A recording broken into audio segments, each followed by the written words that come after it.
Welcome to another edition of From the Bleachers Sports Show. This is me, your buddy, your pal, your amigo, your compadre, Tom, and I want to welcome you on into this video. If you're new here, please subscribe. We do talk sports, wrestling included in there as well.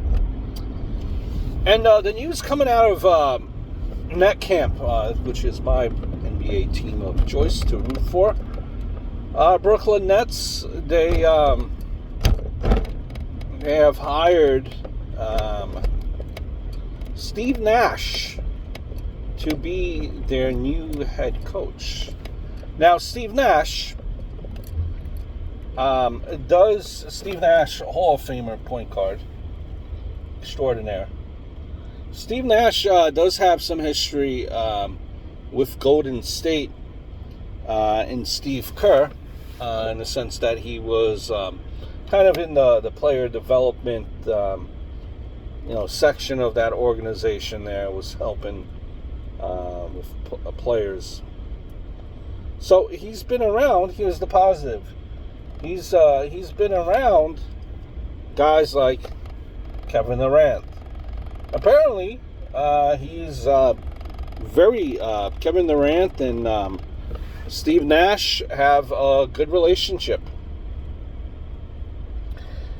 You also, in turn, keep the former coach Vaughn on the staff in some capacity around the team, which is important because Kyrie Irving is very close with him, apparently.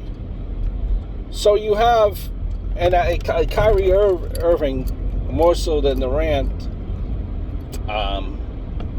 is going to be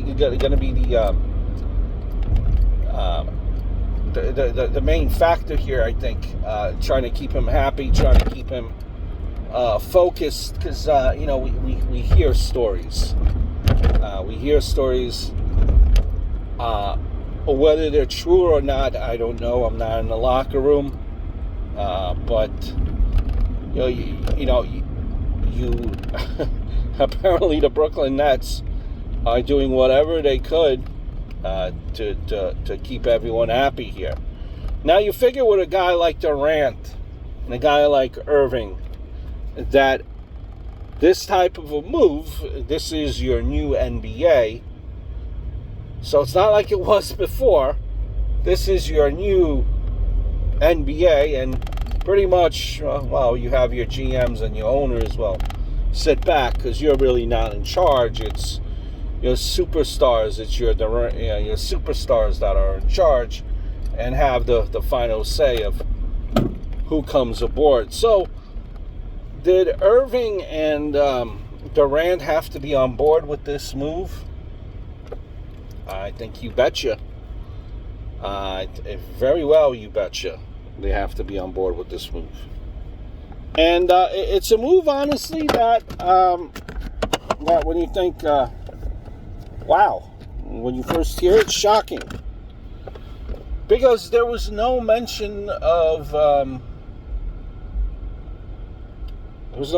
Nash. It's been all about not the bubble this year, and not 2020 as far as NBA and as far as all sports, what type of disaster it's been. All types of, here we are still in September playing NBA basketball for a championship, as opposed to starting on the verge of training camp. So, you didn't hear this name. The name that you heard was Popovich.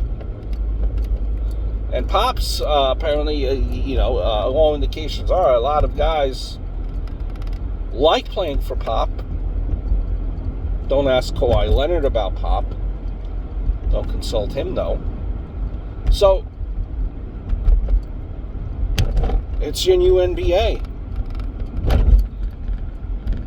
It's about it's about channeling, using your. It's about being a good communicator, where you're able to communicate with your team, your players, and not hurt their feelings. That's the type of NBA that we're in. Now, is Nash, Nash, to me, is still on that verge of in between old school player, old school NBA player, as opposed and new school NBA player. So he's right on that threshold where, old and new, right on that threshold. New school, and I think if you're a Hall of Famer, though Nash is a little bit older than these guys and the guys like Durant, but Durant watched a guy like Nash play. Irving watched a guy like Nash play. So there is some point of reference in what he says. He's a Hall of Famer. They could respect it. They've seen him play. So I see that tie in there. But for a team that's supposed to take it, this is supposed to be their year. Is Nash the right hire?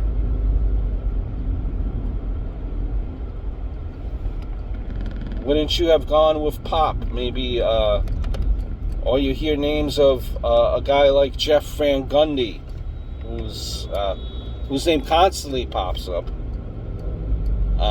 But, and I guess that's good for Jeff Van Gundy.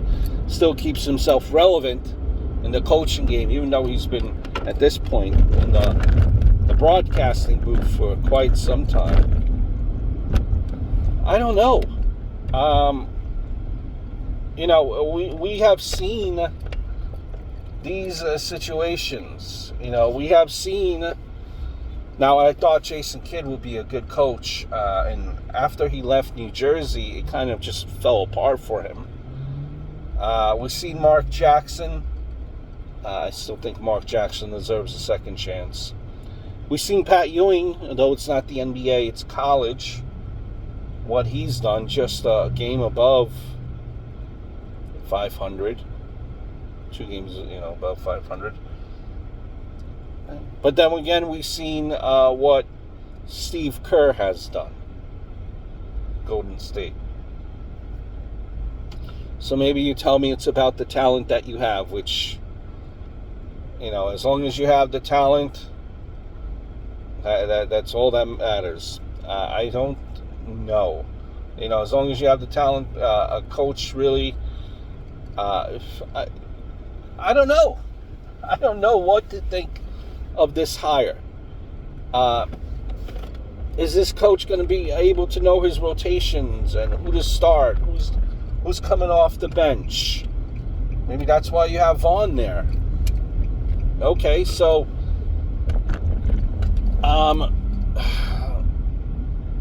so what is the main factor of putting Jason Kidd as your head coach? Is it, hey, do they see him as Hall of Famer and instantly respect and listen to him and he won't lose the locker room? As opposed to Vaughn, who you might say might lose the locker room? I don't know. This is a real, and this guy really hasn't been an assistant coach per se. Really hasn't, worked his way up from the bottom to the top, so to speak. Hasn't been really, I don't think, in the war room, in the assistant coach's room, breaking down tape from, every playoff, every preseason game, and every game last year. I don't think that's what Steve Nash has been doing. So, I don't know. It's an interesting hire. Interesting hire that either is going to go off swimmingly and he's going to look like a genius, or it could implode. So a very interesting hire. I hope all is well, and I look forward to speaking to you guys very, very soon.